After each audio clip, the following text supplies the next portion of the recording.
Hey Beans, look at Mama. Good job, dog.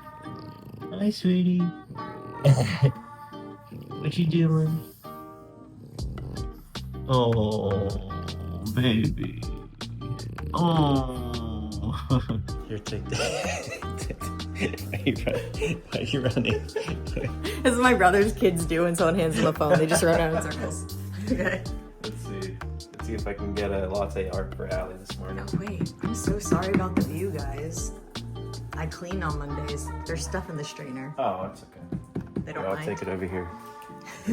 In front of my really nice, look at this birthday present from Ryan's parents. Oh, sorry. Here we go. ADD.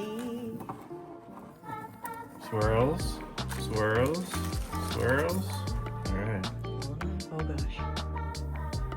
Oh. Oh no. Oh. Hey. A little bit of a kind of heart. Just want to make sure. Hello, camera.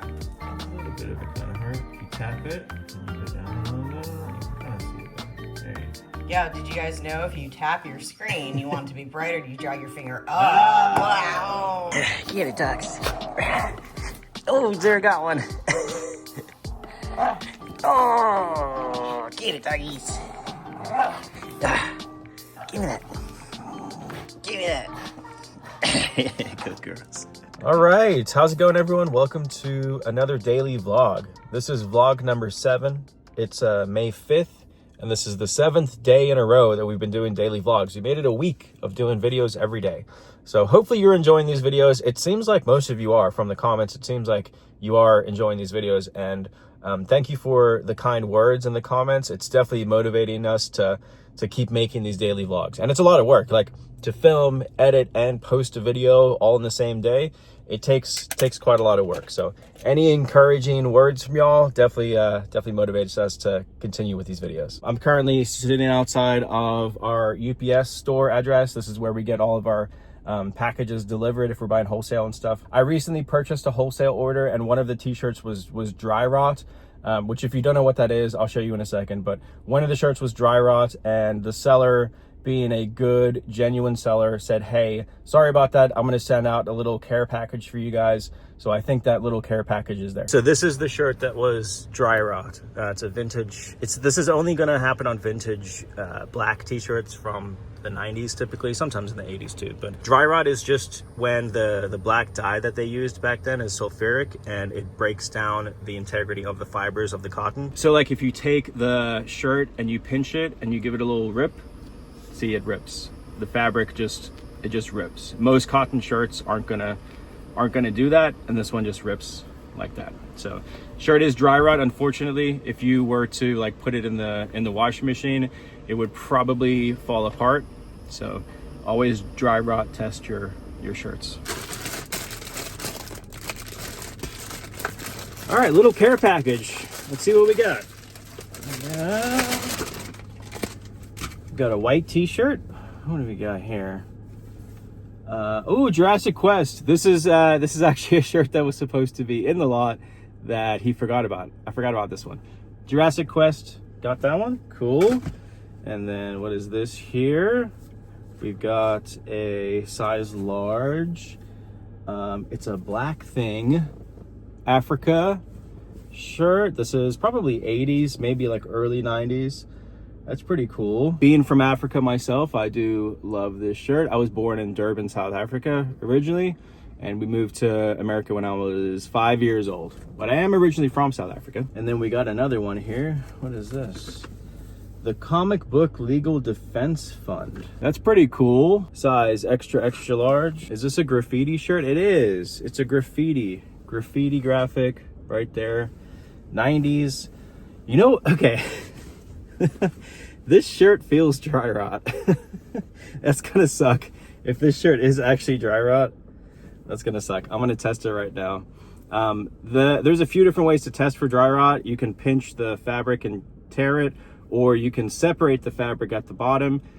So this way isn't as like detrimental to the shirt, so you can still wear it. It doesn't have like rips all over it. But if you separate the fabric at the bottom and then just pinch one layer of the fabric and try to pull it apart, if it rips, it's dry rot. Let's see. It's dry rot. It's dry rot. No. Oh no. Well, that was a bit of an unfortunate way to start today's daily vlog, but it is what it is. I reached out to the seller. Hopefully he makes it right again.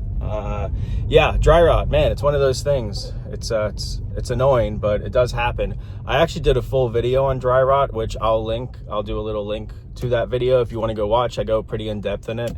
So if you want to go check that out, you're welcome to.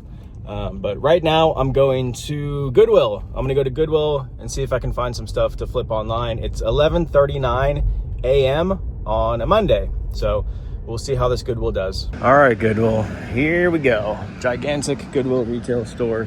This one is hit or miss for us usually. I've got some great stuff from here before, and sometimes there's nothing at all. So we'll see on this Monday afternoon how it goes. Whoa, Dragon Chalice. Oh, that's from Wizarding World of Harry Potter.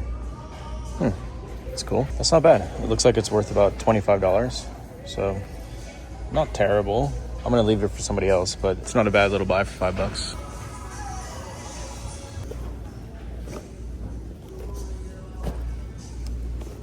Okay. I got pretty lucky with a new bin of shoes coming out. On Clouds, 2 pairs of Hoka, One, and some Nobles. This pair of Hoka, really nice, but pretty worn down in the back. See that? Condition is everything. So I'm gonna leave this pair. And then the Noble, same thing, worn down. So I'm leaving those, but the On Clouds are good. Always check the condition of the shoes. The On Clouds are good, and this pair of Hoka are really nice. How are you? Ooh, those are sparkly. They are so sparkly. I think someone made them. Yeah, someone definitely put them. Yeah.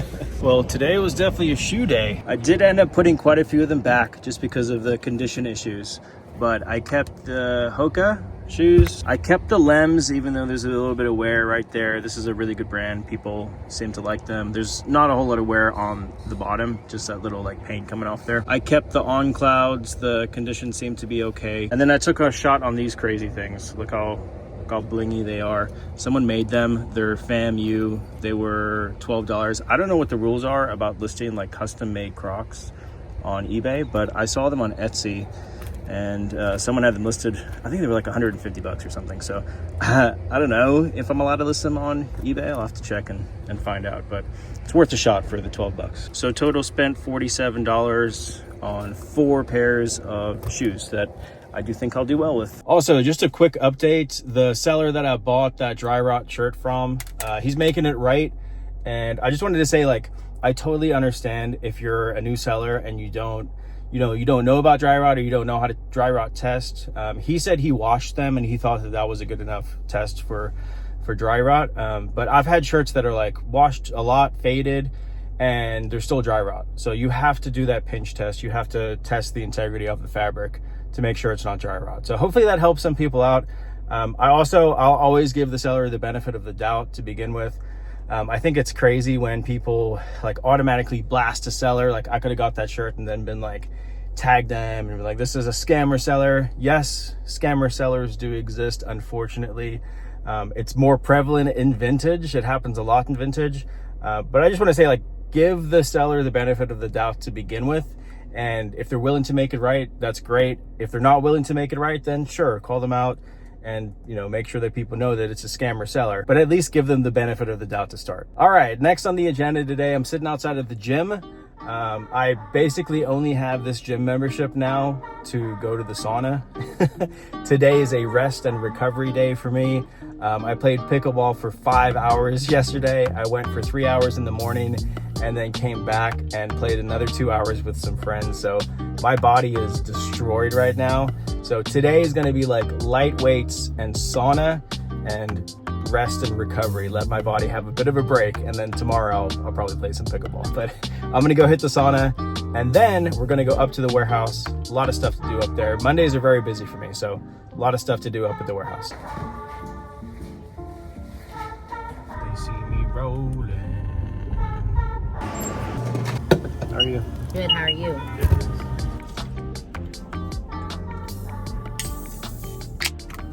Ooh, I know they're terrible for me, but I need a little pick-me-up. Sugar-free at least, and a water. Yum. Callie, I got some shoes for you to list. You don't have to do it today. Those are hideous. I know, they're so bad. Gross. I don't even know if we're allowed to list them on eBay because they're like custom. Oh, custom But Crocs. I saw them on Etsy for like $150. So I was like, well. Maybe we should make an Etsy. Yeah. Does it say something? Or? It's FAMU. It's the college. Oh, I yeah. see. Okay. They're called Bling Crocs. And then some On Clouds. Cloud Swift. Some Hokas. Those are kind of cool Hokas. Mach 2. And then Lems. I like their shoes. Me too. I need to look them up. They make cool looking shoes. They're pretty pricey though. Hey, so also speaking of dry rot, I posted a video showing how to test for dry rot, posted it on our Instagram, and I had 2 people hit me up saying they wanted to buy dry rot. The one person makes really cool framed artwork out of them, which I think is sweet. That's a way to turn someone's trash into treasure. The other person thinks that they might have a cure for dry rot, which, call me a skeptic because I am a skeptic. I don't think so. I don't think there is a cure for dry rot. Luckily or unluckily, all of these are dry rot, which is terrible. All of these shirts are dry rot. There's some good ones in here. But both of those people said they would buy my dry rot tees from me. So I'm going to reach out to them, see if I can sell a few of these. Luckily I'm not into these dry rot shirts for much money. But they're pretty much unsellable in this condition, but they can still be cool art. And maybe that person has a cure. I don't know. But right now, they smell like sweet, sweet maple syrup. If you don't know, that's one way to tell if something has dry rot. If a t-shirt has dry rot, they actually smell sweet. So it'll smell kind of like pancakes. All right, I have 22 dry rot shirts. Take all 22 for $110 shipped. Hey, so I just got some very interesting feedback from someone. Shout out the person who sent me this message on Instagram.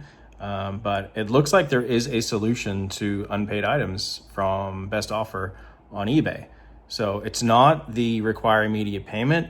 It's in your selling preferences. So in your My eBay account under selling preferences, scroll down to your buyers. There's a section that says managing who can buy from you.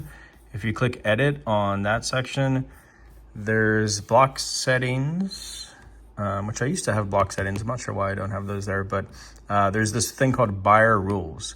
So right now we have checked require buyers to provide a payment method before they place a bid. So, people without a payment method can't bid on auction items. But this little box here says require all buyers to provide a payment method before they make an offer. Very interesting. Scroll over the little information bar there. Heads up, turning off this requirement may lead to more unpaid items. That's fair. And then don't allow block buyers to contact me, of course. So I'm going to click that on.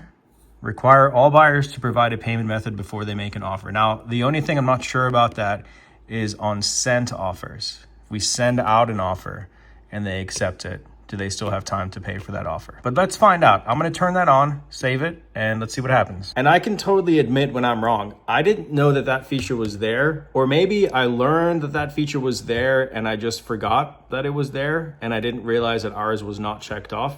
I'm not sure, but I'm wrong in this situation. That's something that can be turned on or off. So good job, eBay. That's on me. That's on me for not knowing eBay fully. There's, 10 years into this, there's still stuff that we learn. Stuff changes on eBay all the time. So check your settings, see if that's there. And if you want it on, switch it on. If you don't want it on, I guess leave it off. But I think that might solve our unpaid offers problem that we've been having on eBay. And speaking of eBay sales, here's a few more things that sold for us on eBay. This little fur real dog sold for $21. The Sony camera microphone that I listed sold for $31 and I got paid for, so that's good. And this one surprisingly did get paid for. This was in our best offers and it was sitting out there for like 3 days with the buyer did not pay for it, but it got paid for. This McDonald's shirt sold for a best offer of $149. And then this little pair of Fly London shoes, which I think we got these at the Goodwill bins.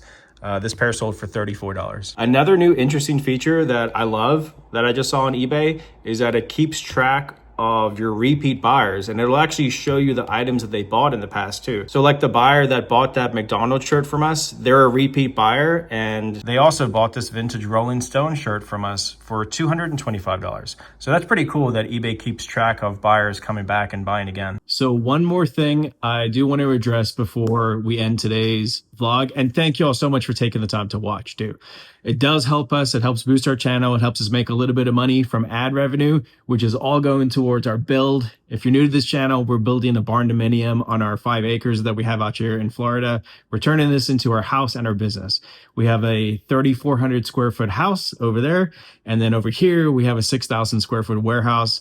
And it'll all eventually be together. We'll live out here and work out here, and it'll be awesome. But it's expensive. We're trying to do it. Which brings me to a comment that we got recently, which honestly, it's a fair comment. It was a little bit rude. But I understand the person's where they're coming from. The comment was, where did all your eBay sales go? It looks like you don't have any eBay sales or something to that effect. I'll pop the comment up so you can read it.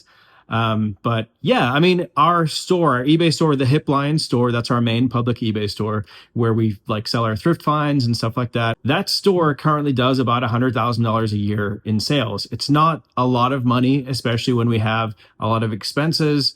We have bills to pay. We have a full-time employee. We definitely couldn't just live off of those eBay sales alone. What I will say is the stuff that we sell on eBay does have a pretty high ROI. So most of the time we're finding that stuff at yard sales, estate sales, places like that. So we're not paying a whole ton of money for that stuff.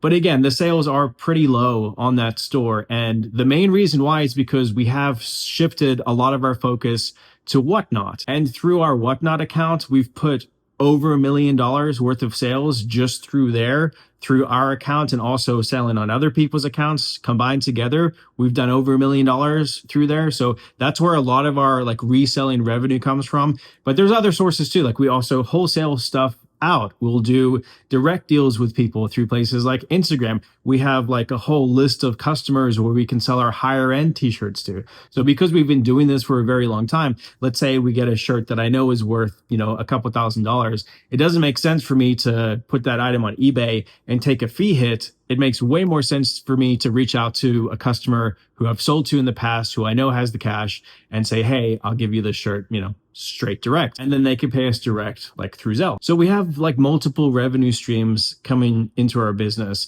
And it's not just eBay, but I totally understand where that comment would have come from. Yes, you can go and see like our public sales on our eBay store. You're welcome to go to our eBay store and shop. It helps us out.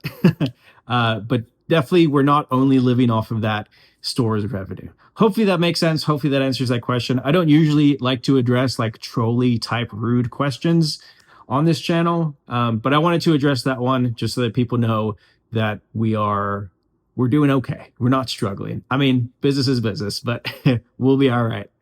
All right, guys, thank you so much for watching today's vlog. I will see you tomorrow for the next vlog. If you want to go back and watch the other 6 days of vlogs that we've put out already, please feel free to do that. And don't forget to subscribe to the channel if you want to. Thanks for watching. See you on the next one. Bye.